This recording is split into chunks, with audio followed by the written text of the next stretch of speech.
Welcome to the Jill on Money Show. It's Monday, September 5th. It's Labor Day. I hope you're not laboring too much. I know that we are not, because we are pre-recording so many of these late August, early September shows.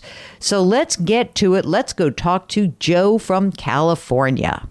So here's my question. I had my annual catch-up with my financial advisor, and all was going fine till we get to the end.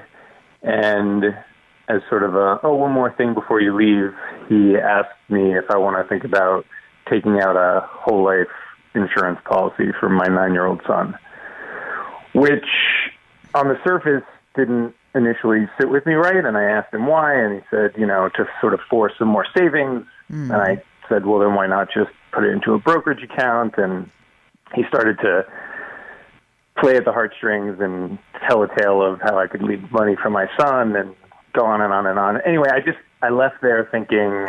you said to yourself, uh-oh, wah, wah.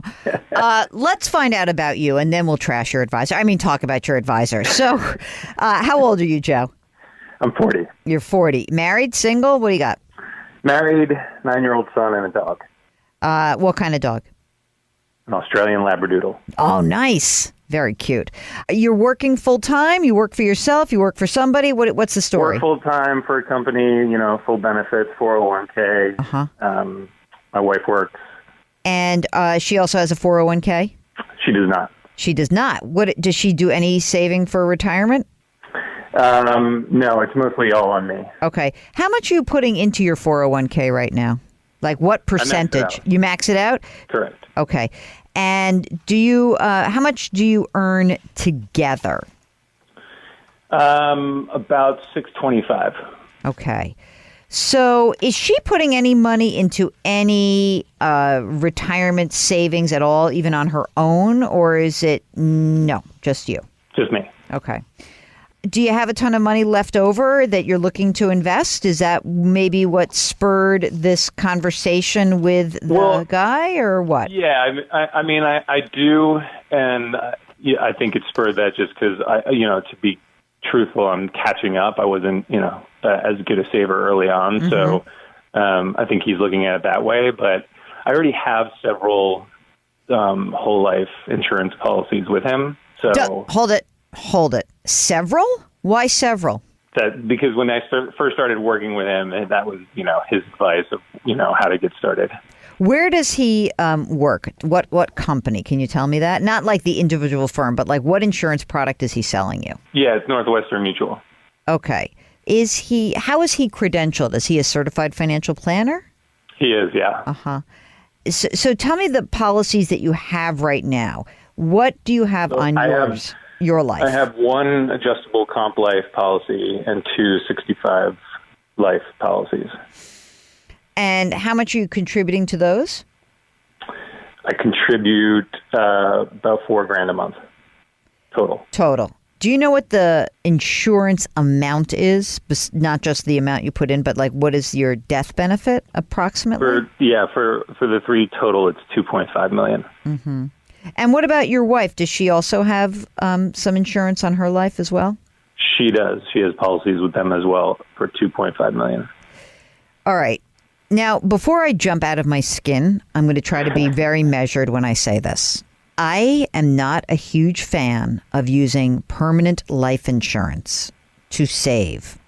And part of the reason I'm not a big fan of that is that the money that is going into that policy, it does grow without any current taxation. That's true. But presuming that you are using this, you obviously do not need any more life insurance, for God's sakes. And your kid never needs life insurance. But what is interesting to me is that when you put money into a whole life or a permanent life or an adjustable life policy, it goes in, there's no tax, but any of the accumulation comes out at your ordinary income tax level. So, for example, you right now, as a married filing jointly, you make over $600,000. So your top every dollar you earn over $600,000 will be taxed at 37%. You probably also have that extra fun 3.8% surtax from your net investment income. So you would be paying a lot of money to save for retirement. Whereas, had we just have you invest in a plain old brokerage account, which I think is what your gut is telling you, then any money that you make comes out at capital gains rates. And capital gains rates, long-term capital gains, 20%. Even if you add in that Medicare surtax, that's 23.8%. You will basically be paying on the accumulation 23.8% on anything over what you put in versus a much higher tax rate when you're in a whole life policy. So even if I'm the most generous person in the world and presume that this guy sold this to you when you were in a much higher tax bracket, I don't think that this is the advice that's in your best interest. And so what I would like to suggest to you is that you need a second opinion. Yeah, you just pretty much validated what I was thinking. And honestly, if I didn't listen to your podcast, I probably wouldn't have come to this realization as quickly. Well, so I'm glad about that, but I'm not glad about this situation. And maybe for everyone listening, one thing to realize is that when you are working with someone who works for an insurance company, by and large, what they'll tell you is every problem that's out there in the financial world can be solved with an insurance product. And I just don't think that's the case for you, Joe.